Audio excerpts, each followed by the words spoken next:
J'invite à présent la délégation de la Suisse à prendre la parole devant la Cour et appelle M. Franz Pérez à la barre. Monsieur Pérez, vous avez la parole.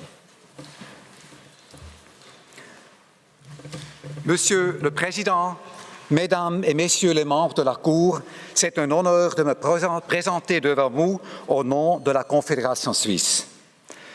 Les attaques terroristes perpétrées par Hamas et d'autres groupes armés le 7 octobre 2023, fermement condamnés par la Suisse, et les affrontements violents à Gaza qui se sont suivis sont aujourd'hui dans l'esprit de chacune et de chacun.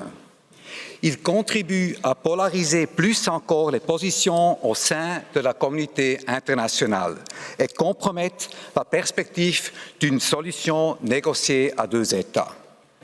Ceci rend potentiellement la tâche de la Cour plus ardue, mais aussi plus nécessaire que jamais. Notre intervention ne se concentre pas sur les terribles événements du 7 octobre et de la situation en découlant, mais sur les questions juridiques telles que posées à la Cour le 30 décembre 2022, qui ont trait au statut de l'occupation prolongée. Israël a des préoccupations légitimes en matière de sécurité, mais aussi l'obligation de respecter le droit international. De même, le peuple palestinien a le droit à l'autodétermination dans le but de vivre en paix et la Palestine a l'obligation de respecter le droit international. Une solution équitable et durable ne peut être réalisée que sur la base des règles du droit international. Une bonne compréhension du contenu des obligations de droit international est donc une condition préalable à la négociation d'une solution qui reflète les intérêts légitimes des deux parties. Ainsi, il est donc essentiel de mieux appréhender les questions juridiques relatives aux mesures prises dans le cadre de l'occupation prolongée du territoire palestinien. L'opportunité pour la Cour d'apporter une réponse impartiale fondée sur le droit international aux questions posées par l'Assemblée générale et de fournir ainsi une base pour une solution négociée demeure donc essentielle. Mon exposé oral se concentrera sur les problématiques spécifiques liées à l'occupation prolongée sous l'angle de droit international humanitaire, ci-après droit humanitaire et les droits de l'homme. Pour le surplus, je me réfère à notre exposé écrit du 17 juillet 2023 et au développement contenu dans celui-ci. Le droit de l'occupant et la légalité de l'occupation sont deux questions distinctes. Le droit de l'occupation s'applique indépendamment de la question de la légalité de l'occupation. L'occupation est une situation qui est gérée par le droit international humanitaire et le droit de l'homme, alors que la légalité de celle-ci est régie par la Charte des Nations unies.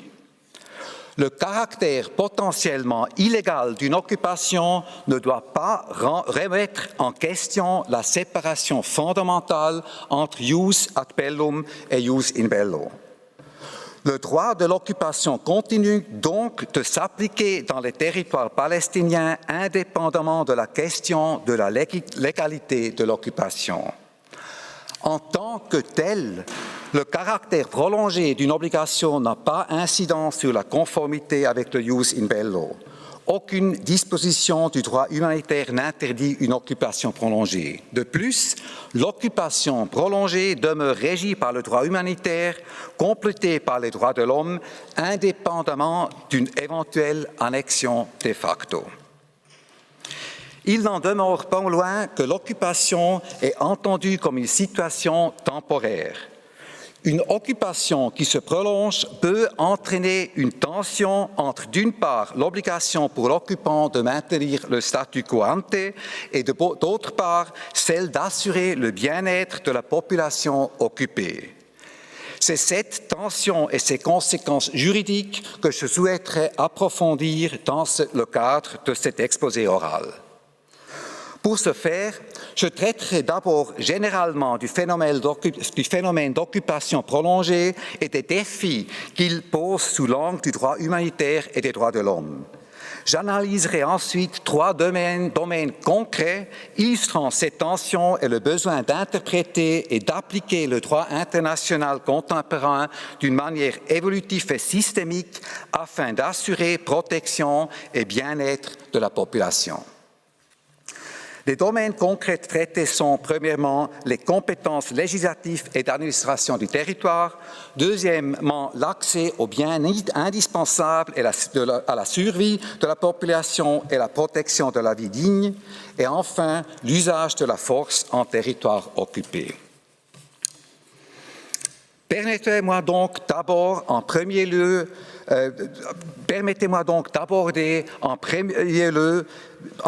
les défis juridiques que pose une occupation prolongée.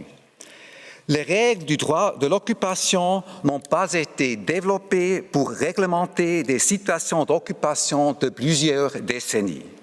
Elles se fondent sur 4 principes fondamentaux qui soulignent le caractère nécessairement temporaire d'une occupation et la mise en balance essentielle entre nécessité militaire et humanité.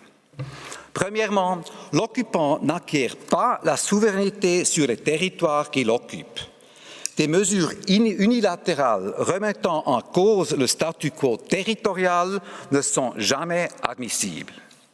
Une modification du statut des territoires occupés ne peut être envisagée que dans le cadre d'une solution négociée.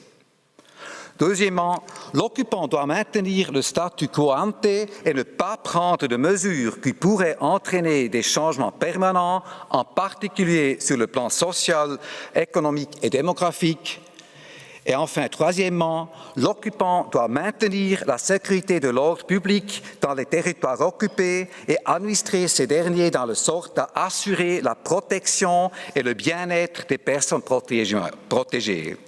Enfin, quatrièmement, l'occupant ne doit pas exercer son autorité aux fins de servir ses intérêts, celui de son territoire ou de sa population.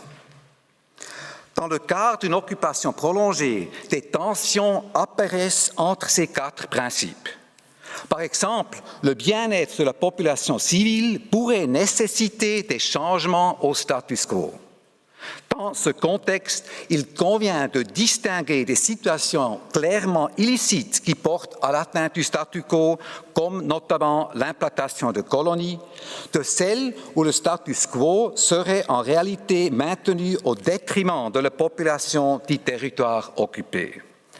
Dans ce cas d'une occupation prolongée, il est indispensable que le maintien du status quo ne soit pas compris comme un gel de la situation, mais comme signifiant que les populations des territoires occupés doivent pouvoir continuer à vivre de manière aussi normale que possible et de mener une vie dans la dignité. Les territoires occupés ne doivent pas rester figés dans une époque passée, mais pouvoir progresser avec leur temps.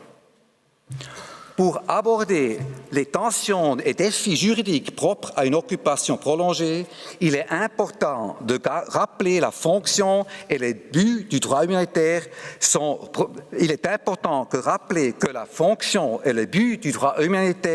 de protéger et d'assurer le bien-être de la population et non de justifier des mesures intrusives dans l'intérêt de la puissance occupante.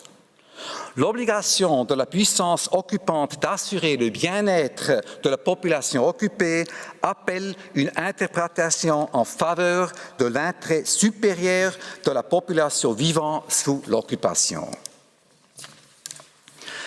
Afin de pouvoir résoudre la tension entre les principes sous-mentionnés et mieux déterminer la légalité des mesures prises par l'occupant pendant une occupation prolongée, je suggère 3 critères déduits d'une interprétation combinée du droit humanitaire et des droits de l'homme. Premièrement, l'adoption de mesures spécifiques allant a priori à l'encontre de l'obligation du maintien du statu quo pour servir des intérêts de l'occupant n'est pas admissible, sauf pour des motifs sécuritaires prépondérants et pour autant que le bien-être de la population ne soit pas affecté de manière disproportionnée, y compris sur le long terme. Deuxièmement, des mesures spécifiques allant à l'encontre de l'obligation de maintenir le status quo peuvent être adoptées si elles bénéficient la population du territoire occupé, sont conformes avec la dignité humaine et tiennent compte des vœux de la population du territoire occupé et de ses spécificités historiques et culturelles. Et enfin, troisièmement, l'adoption de telles mesures est imposée lorsque ces mesures ressortent à d'obligations parallèles du droit humanitaire et des droits de l'homme. Si le droit humanitaire a été spécifiquement conçu pour régir les situations des conflits armés, il reste que les droits de l'homme demeurent en principe pleinement applicables en situation d'occupation. La 4e Convention de Genève oblige la puissance occupante à assumer la responsabilité active du bien-être de la population sous son contrôle.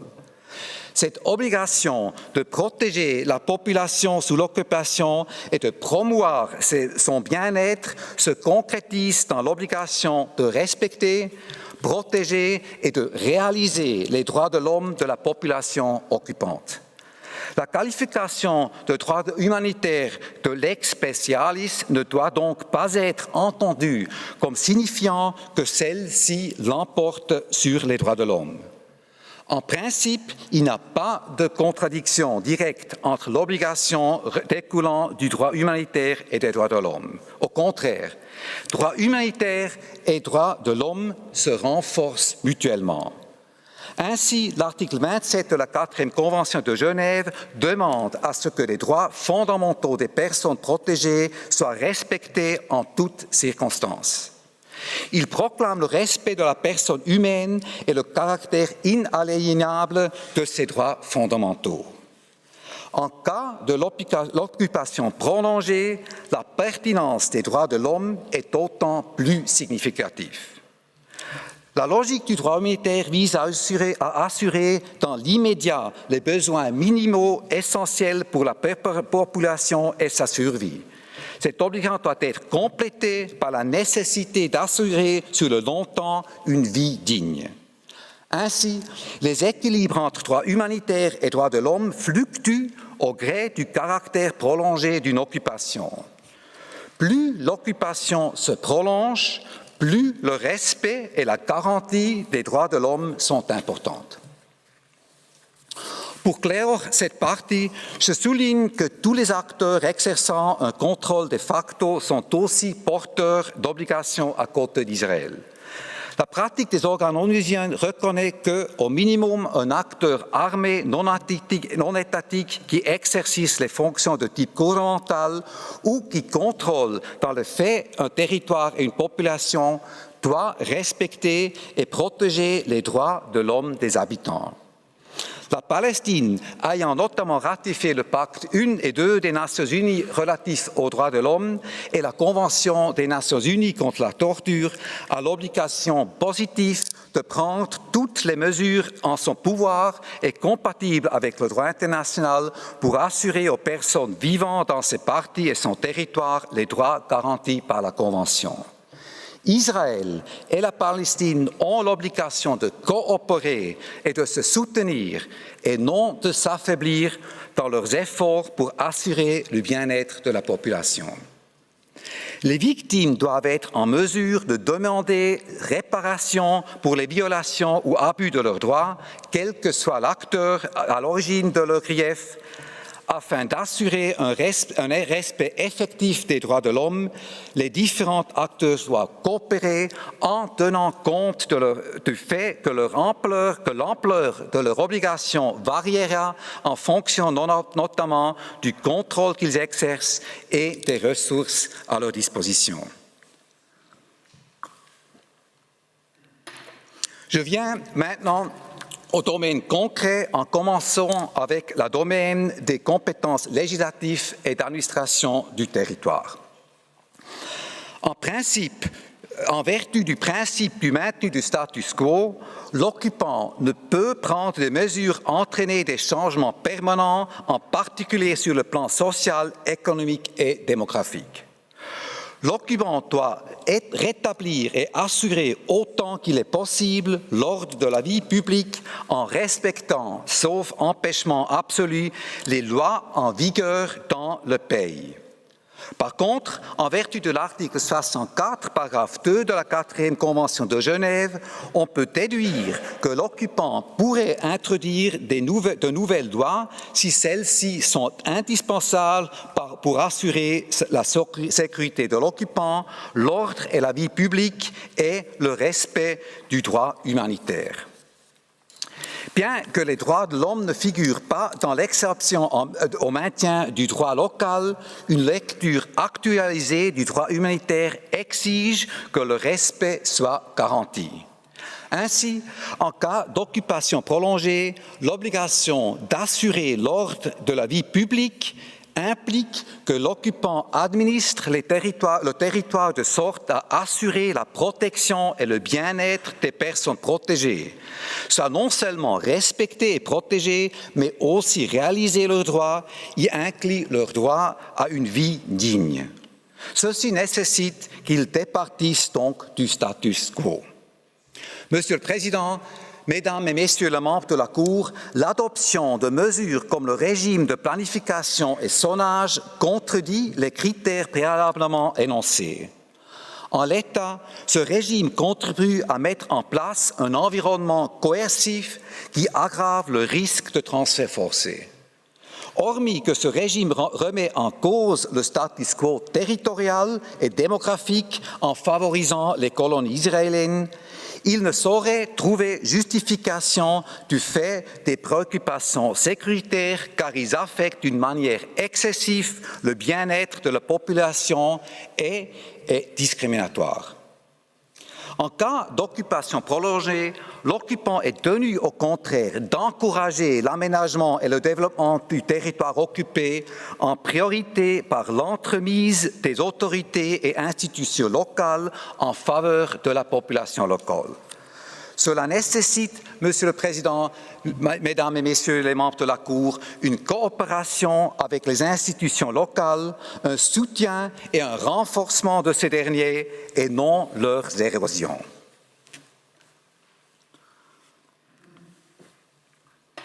Je m'attelle maintenant au deuxième domaine concret, à savoir l'accès aux biens indispensables à la survie de la population et à la protection d'une vie digne. Les droits humanitaires imposent à l'occupant d'approvisionner la population occupée en biens essentiels à la survie. L'obligation de rétablir l'ordre et la vie publique doit être interprétée largement et dessine les différents aspects de la vie de la population.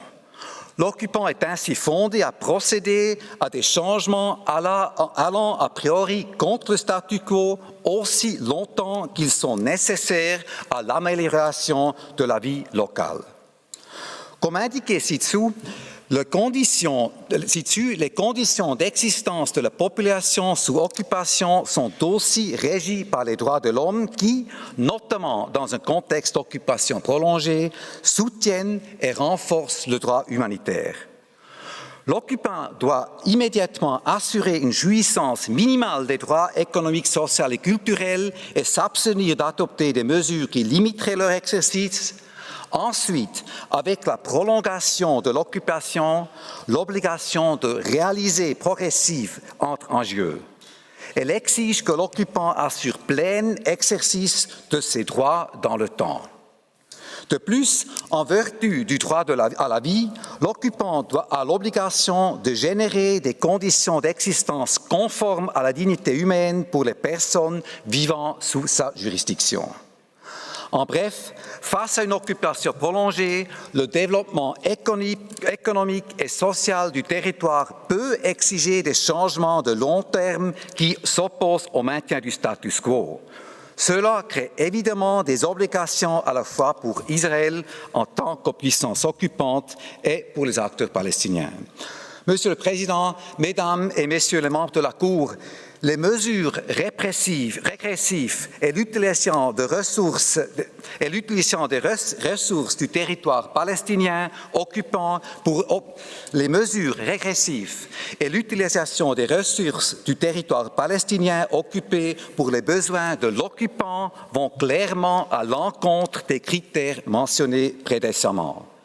Elles impliquent des modifications du status quo pour les propres intérêts de l'occupant au détriment de la population palestinienne. De plus, l'absence de la réalisation progressive des droits de l'homme est un sujet de préoccupation. Enfin, le troisième domaine spécifique illustre, dans le contexte d'une occupation prolongée, la tension entre les droits d'occupant de garantir sa sécurité et l'obligation d'assurer le bien-être de la population en utilisant l'exemple de l'usage de force dans les opérations de maintien de l'ordre. Selon l'article 43 du règlement de La Haye, l'occupant peut recourir à la force afin de rétablir et d'assurer autant qu'il est possible l'ordre et la vie publique. Cependant, un tel recours à la force ne révèle pas à la conduite des hostilités.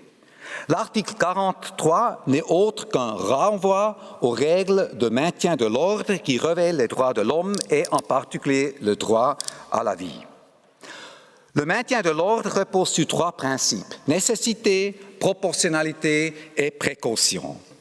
En vertu du principe de nécessité, l'usage de la force létale ne peut être utilisé qu'en ultime recours et doit poursuivre un objectif légitime, tel que la légitime défense ou pour défendre des tiers en cas de menace imminente à la vie.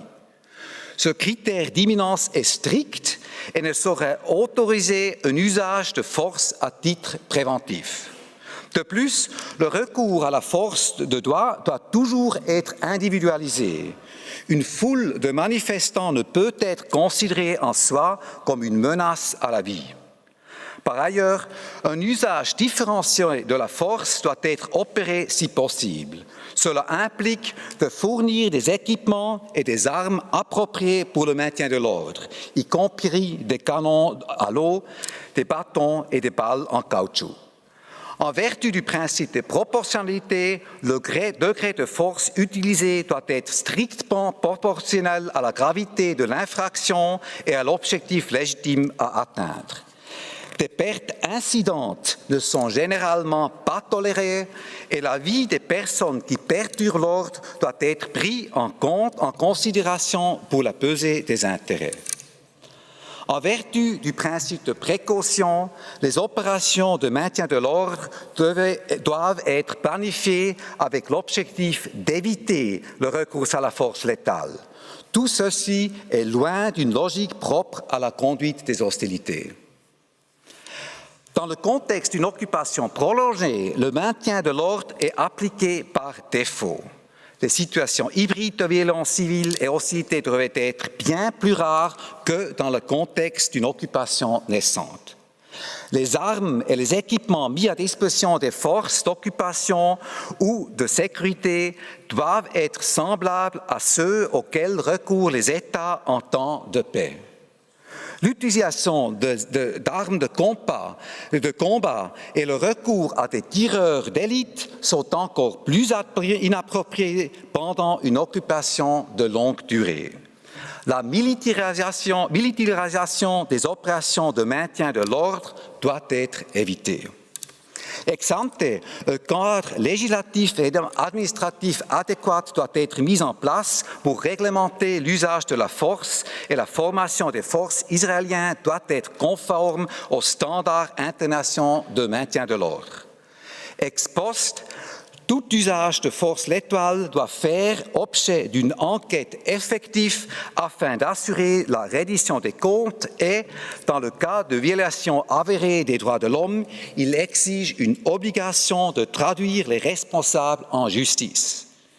Israël, en tant que puissance occupante, doit protéger la population civile palestinienne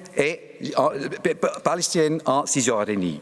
La violence exercée par des individus tels comme les colons, à l'égard de la population du territoire palestinien occupé doit également faire l'objet d'enquêtes et, le cas échéant, de poursuites pénales.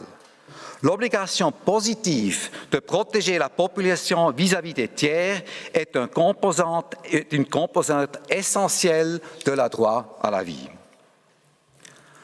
En conclusion, l'occupation prolongée peut a priori donner lieu à des tensions entre le maintien du status quo et le bien-être de la population.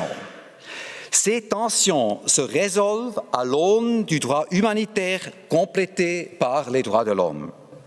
Plus l'occupation est prolongée, plus le respect et la garantie des droits de l'homme sont importants. L'application conjointe de ces deux corps de droit renforce la protection des populations vivant sous l'occupation et peut imposer des mesures spécifiques allant à l'encontre de l'obligation de maintenir le status quo. Ainsi, le développement du territoire nécessite l'adoption de mesures positives en faveur de la population du territoire occupé. De même, le bien-être de la population appelle à des transformations visant à améliorer ses conditions d'existence. Enfin, en présence d'une occupation prolongée, le recours à la force est présumé relever le maintien de l'ordre. Toutes les parties doivent prévenir les violences et la résurgence d'hostilité pour garantir une vie aussi digne et aussi normale que possible aux populations. Et dans cet esprit, Israël et la Palestine doivent coopérer et se soutenir mutuellement et non s'affaiblir ou éroder l'autorité de l'autre partie. Monsieur le Président, Mesdames et Messieurs les membres de la Cour, ceci conclut l'exposé de la Suisse. Je vous remercie de votre attention. Je remercie